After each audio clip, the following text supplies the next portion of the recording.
ಮಾನ್ಯ ಸಭಾಧ್ಯಕ್ಷರೇ, ಡೆಪ್ಯೂಟಿ ಅವರು, ರಾಜ್ಯದ ರೈತನ ಪರಿಸ್ಥಿತಿಯ ಬಗ್ಗೆ ಇವತ್ತು ಚರ್ಚೆ ಮಾಡೋದಕ್ಕೋಸ್ಕರ ನಾನು ಇವತ್ತು ಸಮಯವನ್ನು ತೆಗೆದುಕೊಂಡಿದ್ದೇನೆ. ಮಾನ್ಯ ಸಭಾಧ್ಯಕ್ಷರೇ, ರಾಜ್ಯದಲ್ಲಿ ಕಳೆದ ಕೆಲವು ದಿನಗಳಿಂದ ಏನು ಧಾರಾಕಾರ ಮಳೆಯಿಂದಾಗಿ ಬಹುತೇಕ ಎಲ್ಲ ಜಿಲ್ಲೆಗಳಲ್ಲಿ ಇವತ್ತು ರೈತರು ಸಾಕಷ್ಟು ಸಂಕಷ್ಟದಲ್ಲಿ ಸಿಲುಕಿ ಹಾಕ್ಕೊಂಡಿದ್ದಾರೆ.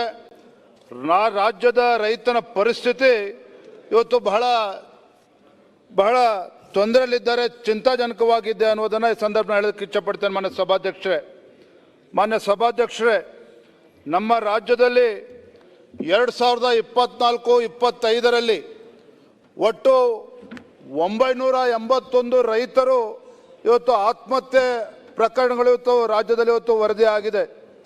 ಇದರಲ್ಲಿ ಬಹುತೇಕ 885 ಪ್ರಕರಣಗಳು ರೈತರು ಆತ್ಮಹತ್ಯೆ ಮಾಡಿಕೊಂಡಿದ್ದು, 138 ಪ್ರಕರಣಗಳು ಇತರ ಕಾರಣಗಳಿಗೆ ಆತ್ಮಹತ್ಯೆ ಮಾಡಿಕೊಂಡಿದ್ದಾರೆ ಅಂತೇಳಿ ಇವತ್ತು ಪತ್ರಿಕೆಗಳೆಲ್ಲ ಕೂಡ ಉಲ್ಲೇಖ ಆಗಿದೆ. ಇವತ್ತು ಮಾನ್ಯ ಸಭಾಧ್ಯಕ್ಷರೇ, ರೈತರು ಎಷ್ಟು ದೊಡ್ಡ ಸಂಖ್ಯೆಯಲ್ಲಿ ಆತ್ಮಹತ್ಯೆ ಮಾಡ್ಕೊಳ್ಳೋದಕ್ಕೆ ಕಾರಣಗಳು ಏನು ಅಂತೇಳಿ ಚರ್ಚೆ ಮಾಡೋದಾದರೆ ಇವತ್ತು ಅನೇಕ ವಿಚಾರಗಳಿದ್ದಾವೆ. ಒಂದು ಕಡೆ ಕೃಷಿ ಸಾಲ ಇರ್ಬೋದು, ಬೆಳೆ ವೈಫಲ್ಯಗಳಿರ್ಬೋದು, ಬೆಳೆಗೆ ಇವತ್ತು ವೈಜ್ಞಾನಿಕ ಬೆಲೆ ಸಿಗದೇ ಇರತಕ್ಕಂಥದ್ದು, ಮತ್ತು ರೈತನಿಗಿರ್ತಕ್ಕಂಥ ಆರ್ಥಿಕ ಸಂಕಷ್ಟ. ಹಾಗಾಗಿ ಇವತ್ತು ಅನೇಕ ಆತ್ಮಹತ್ಯೆ ಪ್ರಕರಣಗಳು ಇವತ್ತು ದಾಖಲಾಗ್ತಾ ಇರ್ತಕ್ಕಂಥದ್ದು. ಈಗ ಏನಾಗಿದೆ ಸಭಾಧ್ಯಕ್ಷ ಅಂತ ಹೇಳಿದ್ರೆ, ಒಂದು ಕುಟುಂಬ ವಿಭಜನೆ ಆಗ್ತಾ ಇವತ್ತು ಆ ಜಮೀನುಗಳು ಕೂಡ ರೈತರು ಇವತ್ತು ಹಿಡುವಳಿನೂ ಕೂಡ ಇವತ್ತು ಸಣ್ಣದಾಗ್ತಾ ಹೋಗ್ತಾ ಇರ್ತಕ್ಕಂಥದ್ದು. ಹಾಗಾಗಿ ಇವತ್ತು ಕೃಷಿಕ ರೈತ ಏನಿದ್ದಾನೆ ಅವನಿವತ್ತು ಯಾವುದೇ ಬೆಳೆ ಬೆಳೆದ್ರೂ ಕೂಡ ಸಣ್ಣ ಹಿಡುವಳಿದಾರ ಆಗಿರೋದ್ರಿಂದ ಲಾಭ ಆಗದೇ ಇವತ್ತು ನಷ್ಟವನ್ನು ಕೂಡ ಅನುಭವಿಸ್ತಾ ಇರ್ತಕ್ಕಂಥದ್ದು ನಾವು ನೋಡ್ತಾ ಇದ್ದೇವೆ. ಮತ್ತು ಇತ್ತೀಚಿನ ದಿನಗಳಲ್ಲಿ ಮಾನ್ಯ ಸಭಾಧ್ಯಕ್ಷರೇ, ಏನು ರಸಗೊಬ್ಬರದ ಸಮಸ್ಯೆ ಬಗ್ಗೆ ನಾವು ಚರ್ಚೆ ಮಾಡ್ತಾ ಇದ್ದೇವೆ, ಕಳಪೆ ಬಿತ್ತನೆ ಬೀಜ ಬಗ್ಗೆ ನಾವು ಚರ್ಚೆ ಮಾಡ್ತಾ ಇದ್ದೇವೆ. ಇವತ್ತು ರೈತ ಮಣ್ಣಿನ ಫಲವತ್ತತೆಯ ಸಮಸ್ಯೆಯಿಂದಾಗಿ ಇವತ್ತು ಎದುರಿಸ್ತಾ ಇರ್ತಕ್ಕಂಥದ್ದು, ಮಾರುಕಟ್ಟೆ ಸಮಸ್ಯೆ ಇರ್ಬೋದು, ಮತ್ತು ಮಧ್ಯವರ್ತಿಗಳ ಹಾವಳಿ, ಇವೆಲ್ಲ ಕಾರಣಗಳಿಗಾಗಿ ಇವತ್ತು ರಾಜ್ಯದಲ್ಲಿ ರೈತರು 980ಕ್ಕೂ ಹೆಚ್ಚು ರೈತರು ಆತ್ಮಹತ್ಯೆ ಮಾಡ್ಕೊಂಡಿರ್ತಕ್ಕಂಥದ್ದನ್ನ ಈ ಸಂದರ್ಭ ಉಲ್ಲೇಖ ಮಾಡ್ತಾ ಇದ್ದೇನೆ. ಮಾನ್ಯ ಸಭಾಧ್ಯಕ್ಷ, ಒಂದು ರಾಜ್ಯ ಸರ್ಕಾರ ಭಾಳ ಗಮನಿಸಬೇಕಾಗಿರ್ತಕ್ಕಂಥದ್ದು, ಇವತ್ತು ಕೃಷಿ ಕ್ಷೇತ್ರ ಏನಿದೆ, agriculture sector, it contributes 18% of the economy. ಇವತ್ತು 50%ಗಿಂತ ಹೆಚ್ಚು ಉದ್ಯೋಗವನ್ನು ಕೂಡ ಇವತ್ತು ಕೃಷಿ ಕ್ಷೇತ್ರ ಇವತ್ತು ಕೊಡ್ತಾ ಇರ್ತಕ್ಕಂಥದ್ದು, ಉದ್ಯೋಗ ಕೂಡ ಕೊಡ್ತಾ ಇರ್ತಕ್ಕಂಥದ್ದನ್ನು ಈ ಸಂದರ್ಭದಲ್ಲಿ ಅಲ್ಲಗಳಿದಕ್ಕೆ ಸಾಧ್ಯ ಇಲ್ಲ. ಮಾನ್ಯ ಸಭಾಧ್ಯಕ್ಷರೇ, ಕಳೆದ 2-3 ವಾರಗಳಿಂದ ಇವತ್ತು ರಾಜ್ಯದಲ್ಲಿ ಧಾರಾಕಾರ ಮಳೆಯಿಂದಾಗಿ ಇವತ್ತು ರೈತನ ಪರಿಸ್ಥಿತಿ ಹೇಗಾಗಿದೆ ಅಂತ ಹೇಳಿದ್ರೆ, ಕುಂಬಾರನಿಗೆ ವರ್ಷ ದೊಣ್ಣೆಗೆ ನಿಮಿಷ ಅಂತಕ್ಕಂಥ ಪರಿಸ್ಥಿತಿ ನಿರ್ಮಾಣ ಆಗಿದೆ.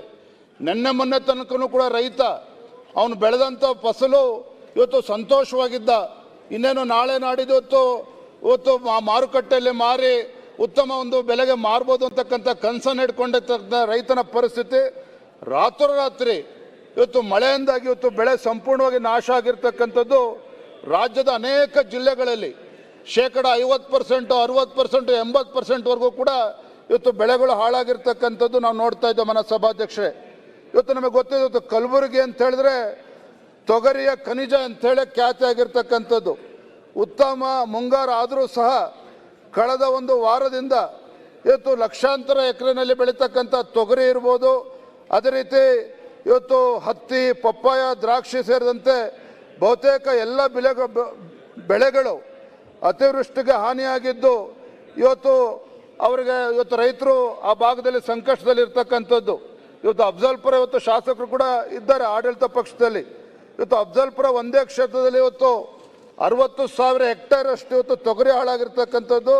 ಅದೇ ರೀತಿ ಹತ್ತಿನೂ ಕೂಡ ಸಂಪೂರ್ಣವಾಗಿ ಹಾಳಾಗಿರ್ತಕ್ಕಂಥದ್ದು ಕೂಡ ನಾವು ಗಮನಿಸ್ತಾ ಇದ್ದೇವೆ ಮಾನ್ಯ ಸಭಾಧ್ಯಕ್ಷೆ.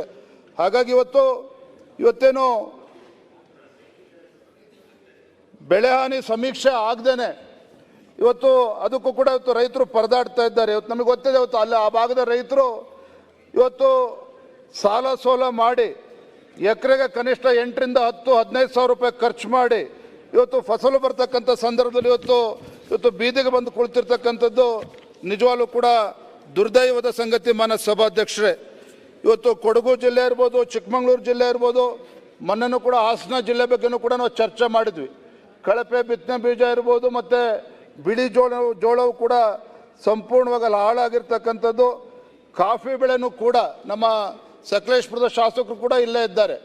ಕಾಫಿ ಬೆಳೆನೂ ಕೂಡ ಮಳೆ ಜಾಸ್ತಿಯಾಗಿ ಕೊಳೆ ರೋಗಕ್ಕೆ ತುತ್ತಾಗಿ 50% ಬೆಳೆ ಇವತ್ತು ನಷ್ಟ ಆಗಿದೆ ಅನ್ನುವ ಚರ್ಚೆಗಳು ಇವತ್ತು ರೈತರು ಇವತ್ತು ಅಲ್ಲಿ ಮಾಡ್ತಾ ಇದ್ದಾರೆ.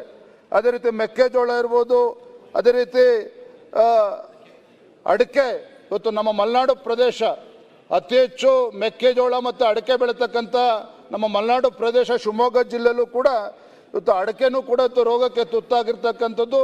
ಮೆಕ್ಕೆಜೋಳನೂ ಕೂಡ 50%, 60%, 70% ಅಷ್ಟು ಇವತ್ತು ಹಾಳಾಗಿರ್ತಕ್ಕಂಥದ್ದು ಕೂಡ ನಾವು ಗಮನಿಸ್ತಾ ಇದ್ದೇವೆ. ವಿಶೇಷವಾಗಿ ಹಾವೇರಿ ಜಿಲ್ಲೆಯಲ್ಲಿ ಅತಿವೃಷ್ಟಿಯಿಂದಾಗಿ ಸೋಯಾಬೀನ್ ಇರ್ಬೋದು, ಹೆಸರು ಬೇಳೆ 90% ಮಾನ್ಯ ಸಭಾಧ್ಯಕ್ಷರು ಹಾವೇರಿ ಜಿಲ್ಲೆಯಲ್ಲಿ ಮೆಕ್ಕೆಜೋಳ, ಸೋಯಾಬೀನ್ ಎಲ್ಲವೂ ಕೂಡ ಹಾಳಾಗಿರ್ತಕ್ಕಂಥದ್ದು. ಇವತ್ತು ಬಳ್ಳಾರಿ ಜಿಲ್ಲೆಗೆ ಹೋದರೆ ಅಲ್ಲೂ ಕೂಡ ಈರುಳ್ಳಿ, ಹೆಸರು ಬೇಳೆ ಎಲ್ಲವೂ ಕೂಡ ಇವತ್ತು 50% ಇವತ್ತು ಹಾಳಾಗಿರ್ತಕ್ಕಂಥದ್ದು. ಒಟ್ಟಾರೆಯಾಗಿ ನಾನು ಏನು ಹೇಳೋದಕ್ಕೆ ಪ್ರಯತ್ನ ಮಾಡ್ತಿದ್ದೀನಿ ಮಾನ್ಯ ಸಭಾಧ್ಯಕ್ಷರೇ, ಇವತ್ತು ರಾಜ್ಯದಲ್ಲಿ ಬಹುತೇಕ ಎಲ್ಲ ಜಿಲ್ಲೆಗಳಲ್ಲೂ ಒಟ್ಟಾರೆ ರೈತರ ಪರಿಸ್ಥಿತಿ ಅಂತೂ ಚಿಂತಾಜನಕ ಆಗಿದೆ. ನಾನು ತಮ್ಮ ಮುಖೇನ ರಾಜ್ಯ ಸರ್ಕಾರಕ್ಕೆ ಒತ್ತಾಯ ಮಾಡ್ತಕ್ಕಂಥದ್ದು, ಇವತ್ತು ಅಧಿಕಾರಿಗಳಿಗೆ ಸೂಚಿಸಿ ತತ್ಕ್ಷಣ ಇವತ್ತು ಹೊಲಕ್ಕೆ ಹೋಗಿ ಅಲ್ಲಿ ಆಗಿರ್ತಕ್ಕಂಥ ಬೆಳೆ ನಷ್ಟದ ಬಗ್ಗೆ ಸಮೀಕ್ಷೆ ಮಾಡಿ ರೈತರ ಸಂಕಷ್ಟಕ್ಕೆ ಸ್ಪಂದನೆ ಮಾಡ್ತಕ್ಕಂಥ ಕೆಲಸ ಮಾಡಬೇಕು ಅನ್ನೋ ಮಾತನ್ನೇ ಸಂದರ್ಭ ಉಲ್ಲೇಖ ಮಾಡ್ತಾ ಇದ್ದೇನೆ. ಹಿಂದೆ ಮಾನ್ಯ ಸಭಾಧ್ಯಕ್ಷರೇ, ಇದೇನು ರಾಜ್ಯದಲ್ಲಿ ಮೊದಲ ಬಾರಿ ಏನಲ್ಲ, ಒಂದ್ಸಲ ಈ ಕಳೆದ ಬಾರಿನೂ ಕೂಡ ಹಿಂದೆ BJP ಸರ್ಕಾರ ಇದ್ದಾಗ, ಯಡಿಯೂರಪ್ಪ ರಾಜ್ಯದ ಮುಖ್ಯಮಂತ್ರಿಗಳಿದ್ದಾಗ ಇದೇ ರೀತಿ ಅತಿವೃಷ್ಟಿಯಾಗಿ ಸಮಸ್ಯೆ ಉಂಟಾದಾಗ ಇವತ್ತು ಡ್ರೈ ಲ್ಯಾಂಡಲ್ಲಿ NDRF ನಾರ್ಮ್ಸ್ ಪ್ರಕಾರ ಒಂದು ಹೆಕ್ಟೇರಿಗೆ 6,800 ರೂಪಾಯಿ ಕೊಡ್ತಾ ಇದ್ರು. ಅದೇ ಆ ಸಂದರ್ಭದಲ್ಲಿ ಹಾರ್ಟಿಕಲ್ಚರಿಗೆ NDRF ನಾರ್ಮ್ಸ್ ಪ್ರಕಾರ 13,500 ರೂಪಾಯಿ ಕೊಡ್ತಾ ಇದ್ರು.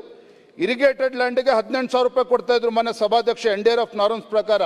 ಆದರೆ ಅಂದಿನ ಮುಖ್ಯಮಂತ್ರಿಗಳು ಯಡಿಯೂರಪ್ಪನವರು ರೈತ ನಾಯಕರಿದ್ದಂಥ ಸಂದರ್ಭದಲ್ಲಿ ಡ್ರೈ ಲ್ಯಾಂಡಲ್ಲಿ 6,800 ರೂಪಾಯಿ NDRF ಕೊಟ್ಟರೆ ರಾಜ್ಯ ಸರ್ಕಾರದ ಕಡೆಯಿಂದ 10,000 ರೂಪಾಯಿ ಕೊಡ್ತಕ್ಕಂಥ ಕೆಲಸ ಮಾಡಿದ್ರು.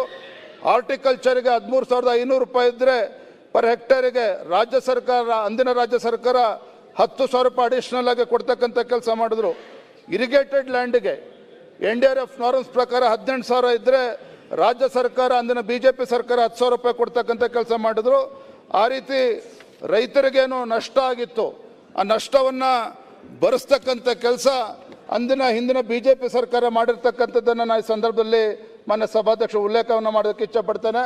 ಹಾಗಾಗಿ ರೈತರ ಪರವಾಗಿ ನಮ್ಮ ಮನವಿ ಏನು ಅಂತ ಹೇಳಿದ್ರೆ, ಗೌರವಾನ್ವಿತ ರಾಜ್ಯ ಸರ್ಕಾರಕ್ಕೆ, ಗೌರವಾನ್ವಿತ ಮಂತ್ರಿಗಳಿಗೆ ಈ ಒಂದು ರೈತರ ಸಂಕಷ್ಟವನ್ನು ಸರಿಯಾದ ರೀತಿಯಲ್ಲಿ ಸ್ಪಂದನೆ ಮಾಡಬೇಕು. ಅದು ಬೆಳೆ ಪರಿಹಾರ ಕೊಡ್ತಕ್ಕಂಥ ನಿಟ್ಟಿನಲ್ಲಿ ಕೈ ಜೋಡಿಸಬೇಕು ಅನ್ನುವ ವಿನಂತಿಯನ್ನು ತಮ್ಮ ಮೂಲಕ ರಾಜ್ಯ ಸರ್ಕಾರಕ್ಕೆ ಮಾಡ್ತಾ ಇದ್ದೇನೆ ಮಾನ್ಯ ಸಭಾಧ್ಯಕ್ಷೆ. ಒಂದು ವಿಚಾರ, ಇವತ್ತು ರಾಜ್ಯದ ಅಭಿವೃದ್ಧಿಯ ಬಗ್ಗೆ ಮಾನ್ಯ ವಿರೋಧ ಪಕ್ಷದ ನಾಯಕರು ಮಾತನಾಡಿದ್ದಾರೆ. ನಾನು ಅಭಿವೃದ್ಧಿಯ ವಿಚಾರದಲ್ಲಿ ಹೆಚ್ಚು ಮಾತನಾಡೋದಕ್ಕೂ ಹೋಗೋದಿಲ್ಲ, ಚರ್ಚೆ ಮಾಡ್ತಕ್ಕಂಥ ಅವಶ್ಯಕತೆಯೂ ಇಲ್ಲ. ಆದರೆ ಒಂದಂತೂ ಸತ್ಯ, ಇವತ್ತು ರಾಜ್ಯ ಸರ್ಕಾರ ಮಾನ್ಯ ಮುಖ್ಯಮಂತ್ರಿಗಳು, ಮಂತ್ರಿಗಳ ಹೇಳಿಕೆಯನ್ನು ಗಮನಿಸ್ತಾ ಇದ್ದರೆ ಇವತ್ತು ಗ್ಯಾರಂಟಿಗಳ ಅಭಿವೃದ್ಧಿ ಅನ್ನೋ ರೀತಿಯಲ್ಲಿ ಬಿಂಬಿಸ್ತಕ್ಕಂಥ ಕೆಲಸ ಮಾಡ್ತಾ ಇದ್ದಾರೆ. ಗ್ಯಾರಂಟಿನ ಅಭಿವೃದ್ಧಿ ಮೊದಲ ಬಾರಿ ಗೆದ್ದಂಥ ಶಾಸಕರು ಇವತ್ತು ಅಭಿವೃದ್ಧಿಗೆ, ಮಾನ್ಯ ಸಭಾಧ್ಯಕ್ಷರೇ, ಅಲ್ಲ ನಾನು ಮೊದಲ ಬಾರಿ ಶಾಸಕನಾಗಿ ಅಭಿವೃದ್ಧಿ ಬಗ್ಗೆ 2 ನಿಮಿಷದಲ್ಲಿ ಮಾತನ್ನು ಮುಗಿಸ್ತೇನೆ ಮಾನ್ಯ ಸಭಾಧ್ಯಕ್ಷರೇ, 2 ನಿಮಿಷದಲ್ಲಿ ಮುಗಿಸ್ತೇನೆ. ನಾನು ಮೊದಲ ಬಾರಿ ಗೆದ್ದಂಥ ಎಲ್ಲ ಶಾಸಕರ ಪರವಾಗಿ, ಯಾವುದೇ ಪಕ್ಷ ಇರ್ಬೋದು, ಮೊದಲ ಬಾರಿ ಗೆದ್ದಂಥ ಶಾಸಕರ ಪರವಾಗಿ ತಮ್ಮ ಮೂಲಕ ಗೌರವಾನ್ವಿತ ಹಣಕಾಸಿನ ಸಚಿವರಾಗಿರ್ತಕ್ಕಂಥ ಮುಖ್ಯಮಂತ್ರಿಗಳು ವಿನಂತಿ ಮಾಡ್ತಾನೆ, ಯಾವುದೇ ರೀತಿ ಅನುದಾನ ಕೊಡ್ತಕ್ಕಂಥ ನಿಟ್ಟಿನಲ್ಲಿ ಇದುವರೆಗಂತೂ ಕೊಟ್ಟಿಲ್ಲ. ತಾರತಮ್ಯ ಮಾಡ್ದೇ ಎಲ್ಲ ಶಾಸಕರಿಗೂ ಕೂಡ ಹೆಚ್ಚು ಅನುದಾನವನ್ನು ಕೊಡ್ತಕ್ಕಂಥ ಕೆಲಸವನ್ನು ಮಾಡಬೇಕು. ಕೊನೆಯದಾಗಿ ಒಂದು ಮಾತನ್ನು ಹೇಳಕ್ಕೆ ಇಚ್ಛಪಡ್ತೇನೆ ಮಾನ್ಯ ಸಭಾಧ್ಯಕ್ಷರೇ, ಇವತ್ತು ಸಿದ್ದರಾಮಯ್ಯನವರು ಒಂದು ಹೊಸ ದಾಖಲೆಯನ್ನು ಮಾಡಿದ್ದಾರೆ. ರಾಜ್ಯದ ಮುಖ್ಯಮಂತ್ರಿಗಳು ಅತಿ ಹೆಚ್ಚು ಸಾಲವನ್ನು ಈ ರಾಜ್ಯದಲ್ಲಿ ಮಾಡಿರ್ತಕ್ಕಂಥ ಮುಖ್ಯಮಂತ್ರಿಗಳು ಯಾರು ಅಂತ ಹೇಳಿದ್ರೆ ಸನ್ಮಾನ್ಯ ಸಿದ್ದರಾಮಯ್ಯನವರು ಮಾತನ್ನ ಸಂದರ್ಭದಲ್ಲಿ ನಾನು ಹೇಳೋದಕ್ಕೆ ಇಚ್ಛಪಡ್ತೇನೆ. ಇವತ್ತು ಒಂದು ಗಾದೆ ಇದೆ, ಸಾಲ ಮಾಡಿ ತುಪ್ಪ ತಿನ್ನಬೇಕು ಅಂತೇಳಿ.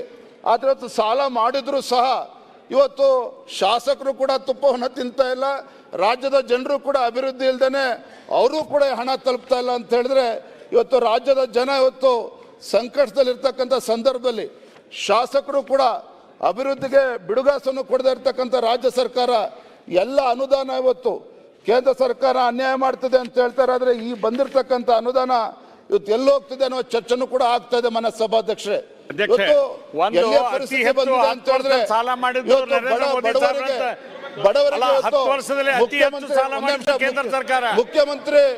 ಮುಖ್ಯಮಂತ್ರಿ ಪರಿಹಾರ ನಿಧಿನೂ ಕೂಡ ಇವತ್ತು ಬಿಡುಗಡೆ ಆಗದೆ ಇರತಕ್ಕಂಥ ಪರಿಸ್ಥಿತಿ. ಮೊನ್ನೆ ಒಂದು ಪತ್ರಿಕೆಯಲ್ಲಿ ಉಲ್ಲೇಖ ಆಗಿದೆ, ಸ್ವಾತಂತ್ರ್ಯ ಯೋಧರಿಗೆ ಇವತ್ತು ಸ್ವಾತಂತ್ರ್ಯ ಯೋಧರಿಗೆ 4.85 ಕೋಟಿ ಏನು ಮಾಸಿಕ ಇವತ್ತು ಗೌರವಧನ ಕೊಡಬೇಕು, ಅದನ್ನು ಕೂಡ ರಾಜ್ಯ ಸರ್ಕಾರ ಬಿಡುಗಡೆ ಮಾಡಿಲ್ಲ ಅಂತ ಹೇಳಿದ್ರೆ ಇವತ್ತು ರಾಜ್ಯದ ಪರಿಸ್ಥಿತಿ ಎಲ್ಲಿಗೆ ಬಂದು ಮುಟ್ಟಿದೆ ಅಂತೇಳಿ ಇವತ್ತು ಮಾನ್ಯ ಶಾಸಕರು ಮಾತನಾಡ್ತಾ ಹೇಳಿದ್ರು.